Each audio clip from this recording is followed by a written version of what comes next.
오늘 우리에게 주신 하나님 말씀은 로마서 5장 1절에서 4절까지 말씀입니다. 제가 갖고 있는 신약성경 245면에 있습니다.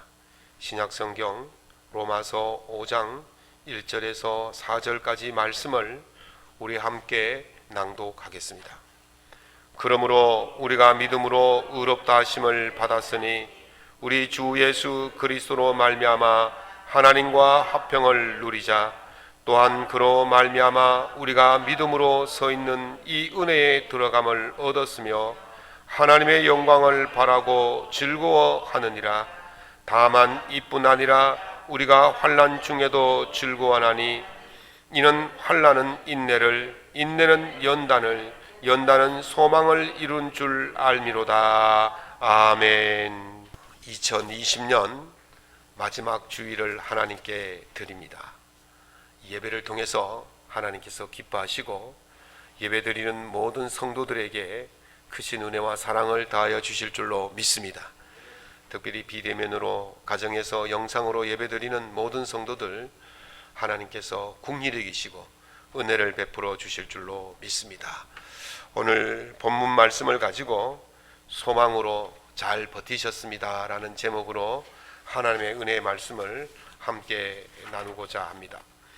성탄절 때 잠시 말씀을 드렸습니다마는 독일의 죽음의 수용소라고 할 수 있는 아우슈비츠 수용소에서 살아남은 빅터 프랭크 박사님께서 쓰신 죽음의 수용소라는 책 속에 나오는 이야기를 또 한 편을 소개하겠습니다. 작곡가 F라는 사람이 꿈을 꾸었답니다. 그 꿈속에서 하나님의 계시를 받았는데 1945년 3월 30일에 전쟁이 끝나고 수용소에서 해방될 것이다. 그런 계시를 받았다고 사람들에게 이야기를 합니다. 사실 그럴 가능성이 전혀 없었거든요.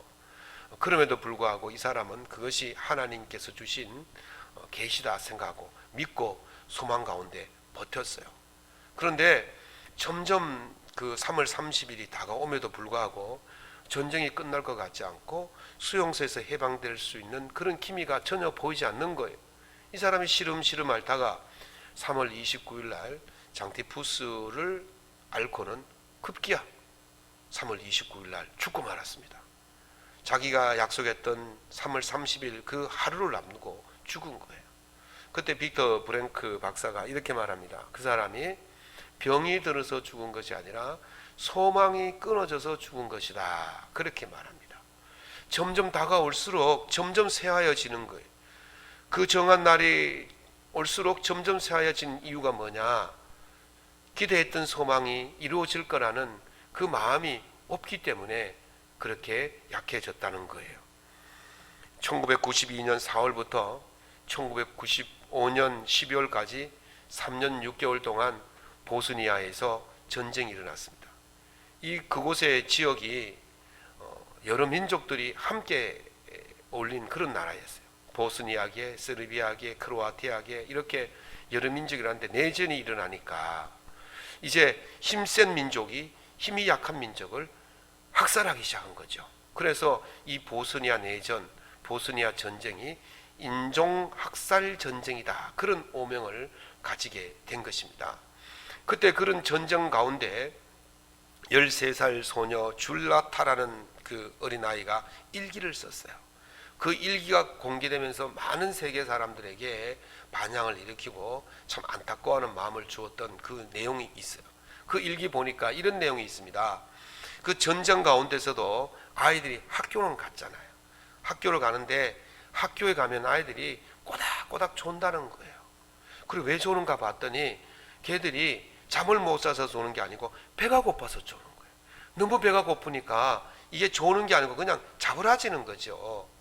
그도 그럴 것이 5kg의 작은 그 밀가루 한 푸대로 그 대식구가 한 달을 버텨야 되는 거예요. 그러니까 굶는 것이 밥 먹듯이 하는, 그러다 보니까 아이들이 너무 굶어 죽는 거죠. 그래서 오늘 학교에 왔던 아이가 내일 학교에 오지 않습니다. 알아보니까 죽은 거예요. 그런데 이상한 거는 굶어 죽은 아이들이 많은 반이 있고 굶어 죽은 아이들이 적은 반이 있더라는 거예요. 그래서 굶어 죽은 아이들이 왜 적은가 봤더니만 선생님이 아이들에게 이렇게 가르칩니다. 배가 고파서 죽는 것이 아니라 소망이 끊어져서 죽는다. 그렇게 가르쳤대요. 너희들이 소망을 가지면 배가 고파도 버틸 수 있다. 그러니까 아이들이 소망이 없이 사는 아이들보다 소망을 가지고 사는 아이들이 더 오래 버텼다. 그런 결론을 얻었다는 것이죠. 소망이 있고 없고의 차이는요, 삶과 죽음을 가리는 중요한 척도가 될 수가 있다는 것입니다. 2019년 12월 1일 중국 우한에서 바이러스에 감염된 사람이 발견되었어요. 신고가 되었어요. 그리고 한 달 만에 이게 전국으로 확산되어지고 이제 대한민국까지 세계로 확산되어지기 시작합니다. 2010년 3월 13일 WHO 세계보건기구에서 팬데믹을 선언했어요. 세계 대유행병이다 이렇게 선언하고 사람들이 그때부터 마스크를 쓰고 모임을 자제하고 식당에 가지 않고 비대면으로 예배를 드리고 그렇게 하면서 우리가 이제 1년을 버텼지 않습니까? 그런데 이제 유행이 끝나기는커녕 재유행이 되어서 더 심각하게 지금 일어나고 있습니다. 참 1년을 오늘이면 끝날까, 한 달이면 끝날까, 6개월이면 끝날까 그런 마음으로 소망 가운데 버티고 버텼는데 이제 재유행이 되어지면서 사람들은 좀 더 힘들어지는 그런 힘이 빠지는 일이 아닐 수가 없습니다. 그러나 다행인 것은 이제 미국을 시작해서 유럽, 영국 쪽에서 백신의 접종이 시작되었다고 그래요. 며칠 전에 정세균 총리가 우리나라에도 한 3분기부터는 접종이 가능하지 않겠나 그러면서 1600만 명분의 백신을 계약했다고 발표를 했어요. 1600만 명분이 전 인구가 다는 아니지만 그래도 한 6개월 정도 지나고 나면 이제 백신 접종이 시작되어지니까 우리가 좀 기대할 수 있지 않겠어요? 한 6개월만 더 참으면 좀 이 유행에서 이 병에서 좀 벗어날 수 있다는 그런 소망이 생기기 시작한 거예요. 사랑하는 성도 여러분, 1년을 잘 버티셨습니다. 이제 우리가 좀 더 힘을 내고 좀 더 버티셔서 소망 가운데 버티셔서 잘 버티셔서 살아남을 수 있기를, 건강해질 수 있기를, 즐거운 시간을 맞이할 수 있기를 예수님 이름으로 축원합니다. 오늘 본문 말씀을 보면요, 소망이 얼마나 중요한 역할을 하는지를 우리에게 보여주고 있습니다. 로마서 5장 4절에 말씀하시기를 우리가 환난 중에도 즐거워하나니 이는 환난은 인내를, 인내는 연단을, 연단은 소망을 이룰 줄 알미로다 하셨습니다. 그래서 우리가 소망 가운데 소망 환난 중에서도 소망을 가지게 되어지면 즐거워할 수 있다 그렇게 말합니다. 그래서 소망에 환난 중에 있더라도 소망을 가지고 인내하면서 이것을 연단으로 알고 훈련으로 알고 잘 견디면 새로운 날이 우리에게 임하게 되는 것입니다. 그러면 우리가 어떻게 참고 인내하며 나아가야 하는지를 살펴보려고 합니다. 도대체 소망 환난 중에 즐거워할 수 있는 이유가 무엇인지를 한번 생각해 보려고 합니다. 환난은요, 헬라어로 들립시스라고 말합니다. 이것은 외부로부터 오는 공격이나 압박이나 환경에 의해서 받는 어려움을 말합니다. 성경에서는요, 이 용어를 사용할 때는 성도들이 믿음이 깊은 자들이 필연적으로 경험하게 되어지는 억압을 나타낼 때 사용하는 거예요. 환난은요, 성도들이 겪는 필연적인 사건이라는 것입니다. 그래서 오늘 우리가 그 필연적인 사건이기 때문에 우리가 괴로워하지 말고 오히려 즐거워해야 한다 그렇게 말하는 것이죠. 그래서 오늘 우리가 왜 이것이 우리에게 필연적인 사건이고 왜 이것이 이 상황 환난 속에서 우리가 즐거워해야 되는지를 생각해 보려고 합니다. 첫 번째는요, 환난은요 마귀와 우리가 소속이 다르다는 증거이기 때문에 즐거워해야 한다는 거예요. 요한복음 8장 23절에 보면 예수님께서 이렇게 말씀하십니다. 너희는 아래에서 났고 나는 위에서 났으며 너희는 이 세상에 속하였고 나는 이 세상에 속하지 아니하였다 그렇게 말씀하십니다. 예수님의 소속이 이 세상이 아니기 때문에 유대 종교지도자들 기득권자들, 권력자들이 예수님을 미워하고 공격하고 죽이려고 달려드는 거예요. 자기 소속이 아니라는 거예요. 쉽게 말하면 자기 편이 아니라는 거예요. 그래서 세상의 편이 아닌, 세상에 속하지 아니한 예수님께서 요한복음 15장 16절에 보면 이렇게 말씀하십니다. 너희가 나를 택한 것이 아니요 내가 너희를 택하여 세웠다 그랬어요. 그러니까 성도는요, 세상에 속하지 아니하신 하나님께서, 예수님께서 우리를, 성도를 따로 불러서 세웠다는 거예요. 그러니까 이제 우리가 세상에 속한 사람이 아니에요. 성도는 세상에 속한 사람이 아니에요. 성도는요, 마귀에 속한 사람이 아니에요. 하나님께 속한 사람이에요. 그러니까 마귀가 우리를 미워할 수밖에 없는 거예요. 예수님 편에 서 있으니까, 자기 편이 아니니까 미워하는 거죠. 교회를 헬라어로 에클레시아라 그렇게 말합니다. 에크라 말은 뭐뭐로부터, 레시아라면 불렀다 이 말이거든요. 그러니까 뭐뭐로부터, 세상으로부터 불러서 모은 공동체라는 거예요. 그러니까 세상과 구별되는 것이 교회라는 거예요. 그러니까 세상이 교회를 미워할 수밖에 없어요. 왜? 자기 편이 아니니까, 자기 소속이 아니니까. 그래서 예수님께서 요한복음 15장 19절에서 너희가 세상에 속하였으면 세상이 자기의 것을 사랑할 것이나 너희는 세상에 속한 자가 아니요 도리어 내가 너희를 세상에서 택하였기 때문에 세상이 너희를 미워하느니라 그렇게 말하는 거예요. 우리가 세상에 속해 있으면 세상이 우리를 미워할 리가 없어요. 이렇게 핍박하고 억압하고 손가락질하고 성도들을 막 그냥 이상 벌레 보듯이 그렇게 할 이유가 없어요. 그러나 우리가 세상에 속하지 아니하고 자기들과 다른 편에 서 있으니까 이렇게 미워하는 거예요.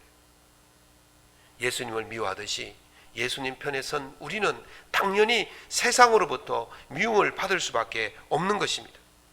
우리나라 영화 중에 설경구 씨가 주연하고 조진웅 씨가 또 조연했던 그 영화 중에 퍼펙트라는 그런 영화가 있습니다.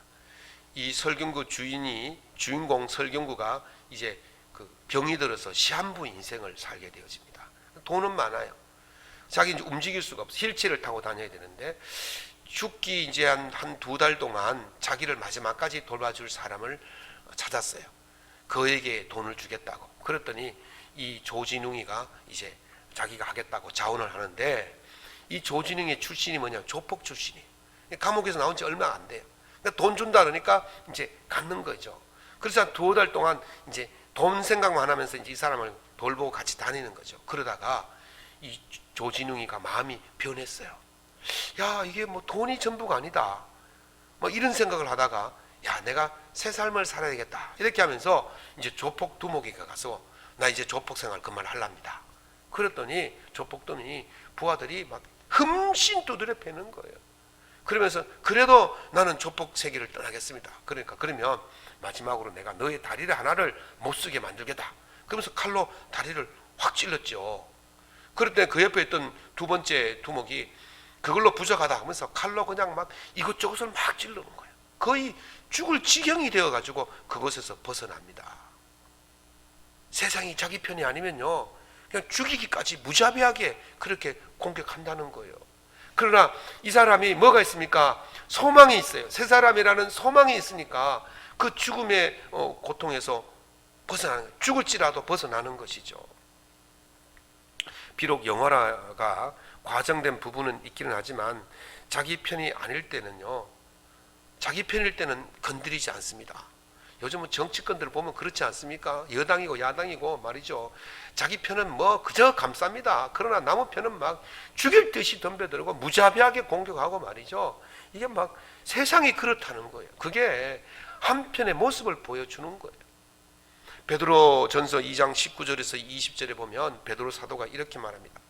애매히 고난을 받아도 하나님을 생각함으로 슬픔을 참으면 이는 아름답다 그랬어요. 그런데 20절에 보면 매를 맞고 참으면서 죄가 있어 매를 맞고 참으면 무슨 칭찬이 있으리요. 오직 선을 행함으로 고난을 받고 참으면 아름답다 그렇게 말했어요. 그러니까 우리가 예수님께 속하지 않을 때는 죄된 세계에서 살기 때문에 막 이런 핍박이 아니죠. 그거는 그냥 벌이죠. 징계죠. 그 징계 받으면서 막 참고 막 감옥에서 참고 앉아 있으면 그게 잘하는 게 아니잖아요. 그러나 예수님 편에 섰을 때 예수님 편에 서 있는 그 선한 모습을 보고 세상이 미워해서 핍박하고 환난을 주고 고난을 주면 그것이 참고 견디면 그게 아름다운 모습이라는 거예요. 사랑하는 성도 여러분, 오늘 우리가 받는 이 환난은요, 하나님 편에서 볼 때에 하나님 편에 서 있는 이유로 고난을 받고 환난을 받는다면 그것은 참으로 아름다운 일이 될 줄로 믿습니다. 그래서요, 바울이 이렇게 말합니다. 내가 예수 믿기 전에는 비방자요, 박해자요, 폭행자였으나 그러나 어떻게 되었습니까? 예수 믿기 전에는요, 바울이 예수 믿는 사람들을 잡아 죽이러 다니는 비방자요, 폭행자요, 핍박자였어요. 그러나 예수를 믿고 난 뒤에 어떻게 변했습니까? 바울을 죽이겠다는 사람들이 결세대가 조직되었어요. 40명의 결세대가 조직되어서 바울을 죽이기까지는 먹지도 자지도 않겠다고 바울을 쫓아다니면서 방해하고 핍박하고 고소하고 또 말이죠, 돌로 던지고 말이죠. 얼마나 많은 고난을 받았습니까? 그래도 그것을 참고 견디면 하나님 앞에서 그것이 아름다운 일인 줄로 믿으시기 바랍니다. 자기 편이 아니라고 이렇게 공격하는 거예요. 그러나 우리가 예수 편에서 환난을 받고 핍박받는 것은 즐거워해야 됩니다. 왜냐하면 예수 편이니까. 예수 편에서 환난을 받는 것은 하나님께서 아름다운 것으로 보시기 때문에 오늘 우리가 고난을 받는다 할지라도 그게 즐거운 거예요.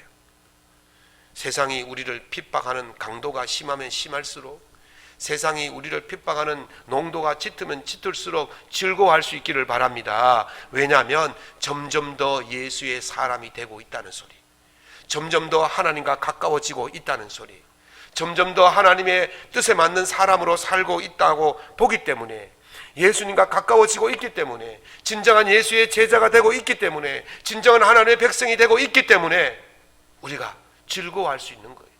성도의 가장 최종의 목표가 뭡니까? 하나님 앞에 온전한 모습으로 서는 거예요. 하나님께서 기뻐하시는 사람으로 서는 거 아니겠습니까? 그래서 우리가 세상에 받는 그 환난을 즐거워할 수 있는 일은 이 환난을 받으면 받을수록 하나님과 더 가까워지기 때문에 우리가 즐거워할 수 있는 것입니다. 이제 이 한 해도 다 저물어 갑니다. 새해에 또 어떤 날이 올지 모르지만 어찌되었든 힘들고 어려운 날이라 할지라도, 환난이라 할지라도 하나님께 더 가까이 갈 수 있는 기회라 생각하시고 즐겁고 기쁜 마음으로 이 환난을 이겨나갈 수 있기를 예수 이름으로 축원합니다. 두 번째는, 환난은 하나님 나라로 가는 과정의 일환이기 때문에 즐거워하고 기뻐해야 됩니다. 그 존 번연이라는 분이 쓴 철로 역정이라는 책은 성경 다음으로 사람들에게 많이 읽혀진 책이라고 그래요. 거기에 나오는 주인공이 크리스천이고 한국말 하면 기독도입니다. 이제 이 기독도가 전도를 받고 이제 자기가 살던 성 장차 망할 성이라 그래서 장망성을 벗어나서 천국으로 갑니다. 천국으로 가는데 과정이 어디 쉽겠습니까? 온갖 유혹과 핍박과 고난을 다 견디면서 끝내 천국에 이르게 되어지는 것이죠. 성도는요, 천국에 갈 때요, 그냥 고속도로 뻥 뚫린 고속도로로 그냥 쭉 가는 게 아니에요. 거기 온갖 방해와 비방과 핍박과 환난이 다 존재하고 있는 거예요. 그러나 천국을 가기 위해서는 반드시 그 길을 지나가야 되는 거예요. 그 천국의 길목에 있는 관문이 바로 이 환난이라는 것이에요. 그래서 이 환난이라는 관문을 통과하지 않고서는 성도는요, 천국에 도착할 수가 없는 것입니다. 그러니까 환난이 오면 올수록, 핍박이 오면 올수록 우리는 천국의 길을 제대로 가고 있다고 생각하면 즐거움이 있는 거예요. 길을 잃어보십시오. 내가 이게 잘 가는 길인지 못 가는 길인지 바른 길인지 틀린 길인지 그 늘 이렇게 근심하고 걱정하고 살고 있으면 그게 얼마나 마음이 불편하겠어요. 저는 길치라고 그래요. 집사람이 항상 옆에 앉아서 잔소리를 하는데, 여러분, 길을 잃어버리면 얼마나 두렵습니까? 그러나 우리가 가는 이 길이 천국 길인지를 확신을 할 수 있는 게 뭡니까? 그게 바로 환난이라는 거예요. 성도가 받는 환난이라는 것입니다. 그래서 우리가 환난을 받으면, 성도라는 이름 때문에 환난을 받으면 그거는요 천국으로 바로 가고 있기 때문에 오히려 즐거워해야 한다는 것입니다. 창세기 29장에 보면 야곱이 나옵니다. 야곱이 형의 미움을 받아서 바다마람 삼촌 라반의 집으로 도망을 갔지 않습니까? 거기 가서 이제 종살이를 하는데 삼촌이 조카지만 공짜로 시킬 수 없어서 야, 너 품삯을 네가 한번 정해봐라. 그랬더니 이 야곱이 하는 말이, 그러면 라헬을 저에게 주십시오. 그러면 제가 7년 동안 무보수로 일하겠습니다. 그래서 약조가 되어서 이제 7년 동안 무보수로 일합니다. 7년 동안 일하는데 거기 보면 7년을 며칠같이 여겼더라 그랬어요. 이 라헬이라는 예쁜 아내를 얻게 된다는 그런 소망이 있으니까 종살이 7년이 힘들지 않은 거예요. 그래서 7년을 마치고 이제 라헬과 결혼해서 이제 장막에 들어가는데 이 유대인의 결혼식은 깜깜한 밤에 하거든요. 그래서 야곱이 밤에 이제 깜깜한 천막 안에 들어앉아 있는데 이제 누군가가 들어왔습니다. 그래서 하룻밤을 같이 지내고 아침에 눈을 뜨니까 누구였어요? 레아였어요. 그래서 뭐 화가 났어요. 삼촌인데 가서 삼촌, 나는 라헬을 원했는데 어떻게 레아를 줍니까? 그랬더니 삼촌이, 우리 풍습에는 동생을 형보다 먼저 주는 예가 없다. 네가 7일을 더 일을 하면 내가 라헬을 너에게 다시 주겠다. 그랬더니 야곱이 내가 7년을 더 하겠습니다. 그래가지고 7일 뒤에 레아를 아내로 맞았지만 라헬을 위해서 7년 동안 더 고생하는 거예요. 14년을 종살이 했는데 야곱이 어떤 마음이었겠습니까? 기쁜 마음으로 했다는 거예요. 이 아내 라헬이라는 아내를 얻기 위해서 그 소망을 가지니까 14년의 세월이 힘들지 않은 거예요. 라헬을 얻기 위해서 14년이라는 세월을 통과해야만이 라헬을 얻게 된 것입니다. 그래서 좋은 것을 얻기 위해서는 그냥 얻어지는 법이 없습니다. 반드시 그 과정을 거쳐야 하는 거예요. 그 힘든 과정을 거쳐야만이 그것을 얻게 되는 것입니다. 그것을 이루는 날을 바라보면 이 과정이 힘들지 않은 거예요. 반드시 통과해야만이 얻을 수 있다면 그것을 반드시 통과하는 거예요. 예수님은요, 이 좁은 그 환난, 이 관문을 좁은 길이다 그렇게 말씀하십니다. 마태복음 7장 13절 24절에 보면 마태복음 7장 13절로부터 14절에 보면 좁은 문으로 들어가라. 멸망으로 인도하는 문은 크고 그 길이 넓어 그리로 들어가는 자가 많고 생명으로 인도하는 문은 좁고 길이 협착하여 찾는 이가 적음이니라. 아멘. 좁은 문의 의미가 무엇이겠습니까? 힘들고 어렵다는 것입니다. 핍박과 조롱을 견뎌야 한다는 것입니다. 그런 과정을 거치는 자들에게 바울 사도는 이렇게 말씀하십니다. 현재의 고난은 장차 우리에게 나타날 영광과 좋게 비교할 수 없도다. 아멘. 미래의 영광, 주님의 주실 그 영광을 생각하면 지금 받는 이 환난, 이 어려움, 이거 아무것도 아니라는 거예요. 이 환난 연단의 길을 걸어서 주님 앞에 갈 수만 있다면 당연히 그렇게 하겠다는 것입니다. 큰 영광을 생각하면 지금 받는 환난이 뭐 대수겠습니까?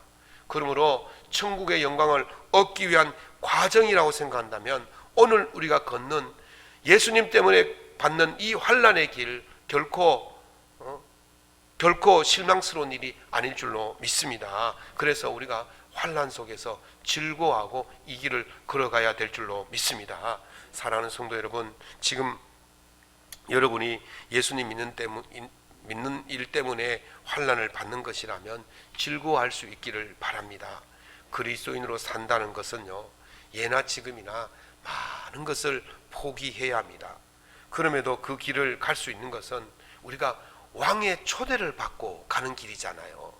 왕의 초대를 받고 왕궁으로 가는 길입니다. 왕궁에 도착하면 왕이 기다렸다가 면류관을 씌워주는 거예요. 그러니까 우리가 지금 가고 있는 이 길이 힘들고 어렵고 뭐 그렇다 할지라도 조금만 이 길을 견뎌내면 왕이 주는 왕궁에서 받는 면류관이 있는데 왜 그걸 마다하겠습니까? 여러분, 청와대에서 대통령이 초청한다고 생각해 보세요. 내가 저 울릉도, 독도, 추자도 어떤 뭐 오지에 산다 할지라도 대통령이 오라 그러면 막 기쁜 마음으로 가지 않습니까? 배 타고 산 건너 물 건너 그렇게 해서 막 꼬불꼬불한 길을 나와가지고 걷고 달리고 해서 갈 거 아니에요. 우리 하나님께서 우리에게 영광의 날을 주신다고 그러셨는데 오늘 우리가 이 걷는 이 길이 뭐 그렇게 어렵고 힘들다고 포기하고 안 가고 절망하고 낙심하고 그러겠습니까? 오늘 우리가 이 걷는 길이 힘들고 어려울지라도 최종에는 하나님께서 두 팔 벌려서 우리를 맞아주시고 영광의 면류관을 씌워주실 줄로 믿습니다. 이 과정은 필수적인 과정이에요. 성도가 가야 할 필수적인 과정이기 때문에 우리 포기하지 말고 이 길을 기쁨으로 갈 수 있기를 예수 이름으로 축원합니다. 세 번째는요, 환난은요 소망 가운데서 연단을 견딜 힘을 줍니다. 그래서 즐거워할 수 있는 거예요. 요즘은 일반인뿐만 아니라 학교에서도 생존훈련에 대한 인식이 많이 높아졌습니다. 생존훈련이란 것은 극한 상황을 설정해서 사람이 이 상황에서 어떻게 살아남아야 되는지를 훈련시키는 것이 생존훈련이에요. 그러니까 극한 상황이니까 얼마나 힘들고 고된 훈련이겠습니까? 우리나라에서 생존훈련이라는 것이 아주 그 생소할 때에 연예인 김병만 씨가 출연하는 그 정글 법칙이란 것이 2011년 10월 달에 처음 1회로 시작이 되었어요. 그래서 이제 이번 주에 보니까 울릉도가 했더라고요. 그게 431회를 했어요. 431회. 그러니까 계산을 대충 해보니까 9년 동안 했더라고요. 장수 프로그램이에요. 그거 보면 참 재미있게 보시죠. 네, 뭐 다른 건 안 봐도 생존을 위해서는 꼭 봐야 될 것 같아요. 그런데요, 이게 뭐 해외나 국내 오지에 가서 집도 음식도 없이 오직 맨몸으로 살아남아야 하는 생존 훈련을 보여주는 것이죠. 때로는 추위에, 때로는 굶주림에, 때로는 짐승의 위협에, 때로는 질병의 위협에 그렇게 그런 과정을 호되게 과정을 겪는 거예요. 아, 이거 연예인이고 뭐 유명인이니까 집에 가만히 있으면 먹을 게 많고 말이죠. 좋은 안락한 집에서 잠을 잘 것이고, 그런데 그런 것을 다 버리고 여기에 이제 지원하는 것이죠. 며칠 전에 보니까 나는 살아있다 여자 연예인 6명이 무인도에서 2박 3일 동안 50시간 동안 막 생존 훈련을 하더라고요. 도대체 저 예쁜 여자들이 왜 저기 가서 저렇게 고생을 하나. 그런데 마지막에 이제 그렇게 소감을 하는데, 이제까지는 세상을 그냥 수동적으로 대충 살았는데 이 훈련을 끝나고 나니까 적극적으로 살아야 되겠다는 그런 마음이 생기더라는 거예요. 훈련을 하고 나면요, 그걸 소망이 있으니까, 그런 소망이 있으니까 이 훈련을 그 고난이라 생각하지 않고 연단이라 생각하고 훈련이라고 생각하고 나아가는 것이죠. 사랑하는 성도 여러분, 우리가요 지금 받는 이 환난을, 이걸 그냥 정말 막 환난이라 생각하지 말고 하나님 나라에 들어갈 수 있는 훈련이다, 연단이라고 생각하면 우리가 그것을 기쁨으로 맞이할 수가 있게 되는 것입니다. 히브리서 기자가 12장 2절에서 믿음의 주요 또 온전케 하시는 이인 예수를 바라보자.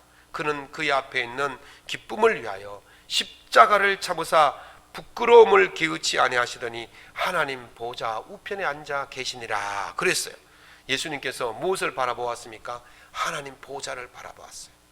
하나님 보좌라는 소망이 있으니까 십자가를요 두려워하지 않은 거예요. 십자가에 달리는 것을 부끄러움을 개의치 아니하였다, 그렇게 말하는 거예요. 하늘의 영광을 바라보면 고난이 아니에요. 하늘의 영광을 바라보면 환난이 아닌 줄로 믿습니다. 그거는 연단이에요. 그것은 우리에게 중요한 가장 좋은 것을 받을 수 있게 만드는 훈련이고 연단인 것입니다. 욥이 이렇게 고백하지 않았습니까? 나의 가는 길을 오직 그가 아시나니 나를 단련하신 후에는 내가 정금같이 나오리라. 그렇게 욥기 23장 10절에서 말씀했어요.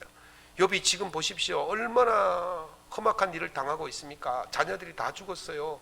재산이 다 날아가 버렸어요. 부인이 그를 미워하고 도망갔어요. 저주하고 도망갔어요. 그리고 몸은 병들어서 고칠 수 없는 그런 병이 걸렸어요. 얼마나 괴로운지 그냥 온몸을 박박 기와장으로 긁을 정도로 힘들고 어려워요. 그런 과정 속에서도 그는 이것이 연단이라고 생각한 거예요. 훈련이라고 생각한 거예요. 그랬더니 그가 정금같이 나올 수 있다는 그 소망을 가지니까 그것을 이길 수가 있었던 것입니다. 바울은요, 로마서 5장 2절에서 하나님의 영광을 바라보고 즐거워한다 그렇게 말했어요. 하나님의 영광을 바라보는 자들은 즐거워할 수 있는 줄로 믿습니다. 사랑하는 성도 여러분, 참 힘든 시기입니다.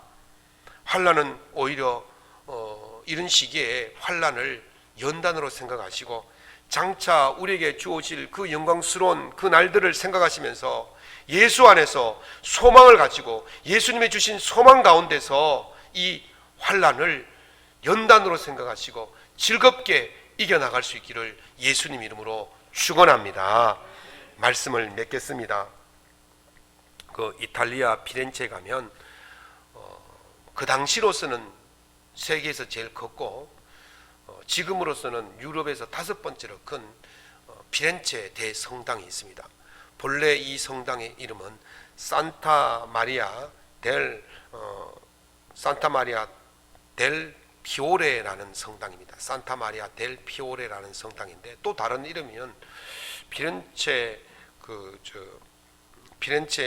성당이라고 그렇게 부릅니다. 쉽게 이제 피렌체에 있으니까 피렌체 대성당이다 이렇게 부르는데 그 크기가 얼마냐면 사진을 보십시오.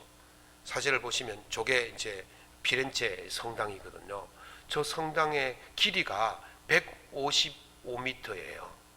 집사님 여기 화면 방송 화면으로 나갈 수 있나요? 예, 155m. 길이가 155m고 높이가 144m예요. 그리고 폭이 90m예요. 우리 교회랑 비교해 보시면 우리 교회보다 거의 뭐 길이만 해도 거의 한 7, 8배 정도 큰 거대한 건물이에요. 저 꼭대기까지 높이가 144m예요. 그런데요, 저 건물이 언제 지어졌냐면 1296년 캄비오라는 설계사가 설계해서 건축을 하기 시작해서 1471년에 완성이 되었어요. 그러니까 176년 동안 지어진 건물이에요. 저 건물이 캄비오가 짓다가 죽어버렸어요. 그 뒤에 길을 이어서 이제 조토라는 사람이 저 앞에 보면 그 앞에 탑이 하나 있죠. 저 탑이 조토라는 그 르네상스의 첫 번째 화가라고 할 수 있는 조토라는 사람이 세운 저 탑이에요. 또 저 짓다가 또 죽었습니다. 또 그 다음에 다른 분이 또 이제 짓는데, 자, 화면 한번 내려버려 주세요. 한번. 지금 저게 그 도움이 없을 때 지붕이 없는 모습이에요. 짓다가 저렇게 지어놓고 이제 다 죽어버리니까 멈추는 거예요. 근데 더 중요한 거는 저 지붕의 폭이 얼마냐면 45m예요. 45m의 돔을, 자, 내려주세요. 45m의 그 돔을 지붕 그 기둥도 없이 세워야 되는 거예요. 그러니까 그때 기술로는 감당이 안 되는 겁니다. 감당이 안 되는 거예요. 그러다가 브루넬르스키라는 사람이 설계를 해서 돔을 올리기 시작하는데, 저 돔을 올리는데 무게가 얼마냐면 어떤 사람들은 25,000톤이라고 그러고 어떤 사람들은 45,000톤이라고 그러는데, 어쨌든 1톤짜리 승용차가 얼마나 올라갑니까? 25,000대가 올라가는 그런 무게예요. 벽돌만 400만 장이 드는 그 공사를 16년 동안 해가지고 브루넬르스키가 저 돔을 완성을 합니다. 그리고 나서 그 위에 이제 또 제가 하살표로 랜턴이라고 해놨죠. 저걸 올리는데 얼마나 걸리냐면 브루넬르스키가 저거 짓다가 죽었습니다. 그래가지고 그 뒤를 이어가지고 미켈란초라는 사람이 저거 올리는데 15년이 걸렸어요. 저기 보면 돔과 랜턴 사이에 까만 점들이 있죠. 저 사람입니다. 사람이 저기 올라가서 전망대 군경을 하는 거예요. 저 랜턴을 올리는데 15년을 걸렸어요. 그리고 이 미켈란초가 저거 짓고 나서 또 죽었습니다. 저 위에 이제 황금으로 된 공이 하나 있죠. 저게 성물함인데 야고보 사도의 뼈를 유골을 발견했기 때문에 저기다 여놓았다. 그래서 저게 성물함인데 저거 짓는데 또 누가 짓느냐면 베루키오라는 사람이 8년을 걸려서 짓습니다. 그때 이제 누가 합작을 했냐면 레오나르도 다빈치가 합작을 해가지고 저 성물을 올리는 거예요. 그러니까 보십시오. 16년 15년, 8년, 몇 년입니까? 39년? 저 지붕 하나 올리는데 39년이 걸렸어요. 어마어마한 시간이 걸린 거예요. 그래서 176년의 세월 동안 저걸 완성한 거예요. 어마어마한 완성. 우리나라가 1970년에 114m 높이의 최고의 고층을 빌딩을 지었어요. 그게 어느 빌딩인지 아십니까? 3일 빌딩이에요. 3일 빌딩. 3일 빌딩 1970년도에 처음으로 100m 넘는 빌딩을 지었는데 저 당시에 유럽의 피렌체에서는 벌써 우리나라보다 500년 전에 저 높이의 건물을 지었다는 거예요. 114m의 높이를. 그런데요, 중요한 건 뭐냐면, 중요한 거는 디캄비오가 설계를 하고 건축을 하다가 자기 때에 다 못 짓는 걸 알았어요. 그런데도 그는 시작을 했어요. 그 다음에 뒤에 따라오는 조토라든지 브루넬리스키라든지 또는 미켈란초라든지 베르키오라든지 다 알아요. 자기 때에 완성 못할 걸 다 알았어요. 그럼에도 불구하고 시작을 하는 거예요. 왜 그렇습니까? 그들은요, 설계도를 보았던 거예요. 설계도를 보니까 그림이 그려지는 거예요. 그게 바로 소망인 거예요. 설계도가 소망인 것입니다. 비록 내 때에는 완성되지 못하지만 그들은 이미 보았던 것입니다. 바울 사도가 이렇게 말씀하십니다. 우리가 소망으로 구원을 얻었음에 보이는 소망이 소망이 아니니 보는 것을 누가 바라리요? 만일 우리가 보지 못하는 것을 바라면 참음으로 기다릴지니라. 아멘. 우리가 바라는 소망은 지금 눈에 보이지 않습니다. 그러나 그 소망을 가지고 인내로 연단을 받으면 반드시 그 소망한 것이 우리 속에 이루어질 줄로 믿습니다. 사랑하는 성도 여러분, 지금 몹시 힘들고 어렵지만 장차 우리 주님이 주실 영광을 소망하면서 이 어려운 시기를 이겨나갈 수 있기를 예수님 이름으로 축원합니다. 한 해 동안 잘 버텨오지 않았습니까? 여기서 포기할 수가 없습니다. 내년에 또 무슨 일이 일어날지 우리는 알 수가 없습니다. 어떤 분은 환난은 예기치 않은 불행이라고 말했습니다. 그런 예기치 않은 불행이 또 올 수도 있습니다. 그러나 예수 안에 사는 자들은 소망을 가지고 살기 때문에 그것이 예기치 않은 불행이 아니라 반드시 겪어야 할 환난이고 그것을 통과하는 자들에게 우리 주님께서 영광의 면류관을 주실 것을 소망하면서 이 길을 걸어가야 될 줄로 믿습니다. 그래서 로마서 12장 12절에 소망 중에 즐거워하며 환난 중에 참으며 기도에 항상 힘쓰라고 말씀하셨습니다. 2021년 새해에는 더 소망 중에 즐거워하면서 환난이 와도 참고 기도하면서 이 어려운 환난의 때를 이겨나갈 수 있기를 예수님 이름으로 축원합니다. 한 해 동안 잘 사셨습니다. 잘 버티셨습니다. 하나님께서 여러분 삶 속에 큰 은혜로 갚아주시고 더 큰 은혜로 채워주실 줄로 믿습니다.